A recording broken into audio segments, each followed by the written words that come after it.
ಹೀಗೆ ನಾನು ಸಂಸಾರದಲ್ಲಿ ಸಿಕ್ಕಾಕ್ಕೊಂಡಿದ್ದೀನಿ. ಈಗ ಕೊನೆಗಾಲ ಬಂದುಬಿಟ್ಟಿದೆ. ಯಮನ ಭಟರು ನನ್ನನ್ನು ಎಳ್ಕೊಂಡು ಹೋಗ್ತಾ ಇದ್ದಾರೆ. 12ನೇ ಶ್ಲೋಕದಲ್ಲಿ ಬದ್ಧ್ವಾಗಲೇ ಯಮಭಟ ಬಹುತರ್ಜಯಂತಹ ಕರ್ಷಂತಿ ಯತ್ರ ಭವಪಾಶಶತೈರ್ಯುತಂ ಮಾಂ ಏಕಾಕಿನಂ ಪರವಶಂ ಚಕಿತಂ ದಯಾಲೋ ಲಕ್ಷ್ಮೀ ನೃಸಿಂಹ ಮಮ ದೇಹಿ ಕರಾವಲಂಬಂ. ಭವಪಾಶಶತೈಃ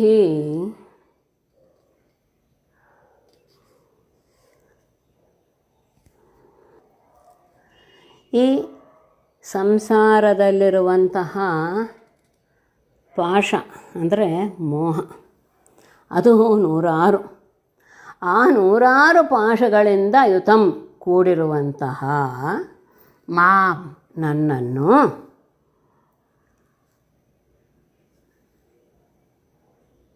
ಯಮಭಟಾಃ ಯಮನ ದೂತರು ಗಲೇ ಬದ್ಧ್ವಾ ಕುತ್ತಿಗೆಯಲ್ಲಿ ನನ್ನನ್ನು ಬಂಧಿಸಿ, ಕಂಠದಲ್ಲಿ ಆ ಪಾಶದಿಂದ ಬಂಧಿಸಿ, ಬಹು ತರ್ಜೆಯಂತಹ ನಾನು ಮಾಡಿರುವಂತಹ ಕೆಟ್ಟ ಕೆಟ್ಟ ಕೆಲಸದ ಬಗ್ಗೆ ಹೇಳ್ತಾ ನನ್ನನ್ನು ಅತೀವವಾಗಿ ನಿಂದಿಸ್ತಾ ಇರುವಂತಹ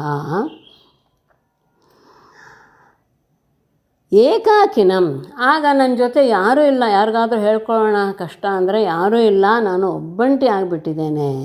ಮತ್ತು ಪರವಶಂ, ಪರಾಧೀನನಾಗಿಬಿಟ್ಟಿದ್ದೇನೆ. ಸ್ವಾಧೀನವೂ ಇಲ್ಲ, ನನ್ನ ಪಾಡು ನಾನು ನನ್ನ ಶಕ್ತಿಯಿಂದ ಎದ್ದು ಹೋಗ್ತೀನಿ, ಓಡಿ ಹೋಗ್ತೀನಿ ಅನ್ನುವ ಸಾಮರ್ಥ್ಯವೂ ನನ್ನಲ್ಲಿಲ್ಲ. ಆ ಸಂದರ್ಭದಲ್ಲಿ ನಾನು ಚಕಿತಂ, ಬಹಳವಾಗಿ ಹೆದರ್ಕೊಂಡು ಬಿಟ್ಟಿದ್ದೇನೆ.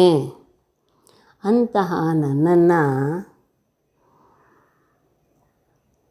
ಯತ್ರ ಯಾವ ಆ ಮರಣದ ಹೋಗುವ ಮಾರ್ಗದಲ್ಲಿ ಕರ್ಷಂತಿ ಅವರು ಎಳಿತಾ ಇದ್ದಾರೆ, ಅಂತಹ ನನಗೆ ದಯಾಲೋ, ಇದು ನೀನು ದಯಾಸಾಗರ, ದಯೆಯೇ ನಿನ್ನ ಸ್ವಭಾವ, ಅಂತಹ ಲಕ್ಷ್ಮೀ ನೃಸಿಂಹ ಮಮ ಕರಾವಲಂಬಂ ದೇಹಿ, ನನಗೆ ನೀನು ಆ ಸಂದರ್ಭದಲ್ಲಿ ಆಸರೆಯಾಗಿ ನನ್ನನ್ನು ನಿನ್ನ ಕಡೆಗೆ ಸೆಳೆದುಕೋ.